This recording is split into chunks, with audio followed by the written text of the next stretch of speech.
Undersecretary, in former President Rodrigo Duterte's latest request to the International Criminal Court, sinabi niya po na i-waive niya yung right niya to appear before the pre-trial chamber because wala daw pong jurisdiction sa kanya. And in that particular filing, he also mentioned na it was the office of the president who allegedly funded the private jet that took him to The Hague. He insists na he was kidnapped from the Philippines.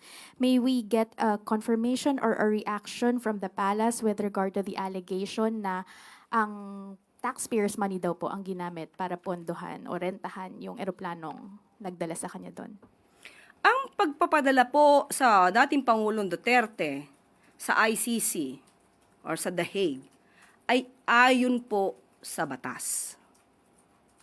RA 9851, maliwanag ang sinasabi sa Section 17 na kapag ang isang kaso o isang complaint ay dinidinig na sa isang state o international tribunal or court, maaari pong i-dispense with na ng gobyernong ito ang anumang pag-iimbestiga at hayaang magpatuloy ang pag-iimbestiga sa nasabing state or international tribunal. At yun po ang ginampanan at yun ang naging paraan ng gobyernong ito para po makamtan ang sinasabi nating hustisya ng mga nag-complain or kahit po ang akusado.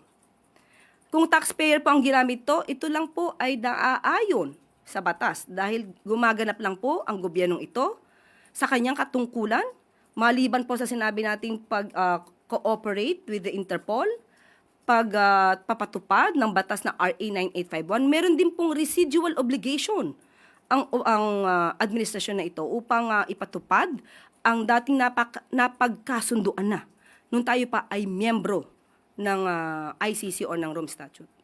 Ma'am, follow-up question. Meron pong ilang previous statements si President Ferdinand Marcos Jr. saying na his administration will not recognize any arrest warrants kasi hindi na daw po tayo miyembro ng ICC. How do you reconcile that statement from the succeeding actions of the administration? And maybe also get a categorical answer if it was the OP who funded the plane to The Hague? Pakibigyan niyo po sa akin yung konteksto na sinabi ng Pangulo na hindi niya i-recognize ang warrant of arrest na i-issue. Yes, ma'am. I will give you the link of the video later. I think he was asked during a media press briefing several years ago, even before this erupted, when the unit team was still together. He made that statement.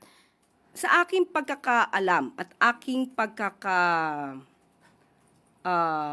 intindi sa sinabi ng Pangulo sa mga previous statements niya, hindi niya kinikilala ang jurisdiction ng ICC. Maliban lang kung mayroong ibang legal options or rather legal study on this. Yun ang aking huling natandaan.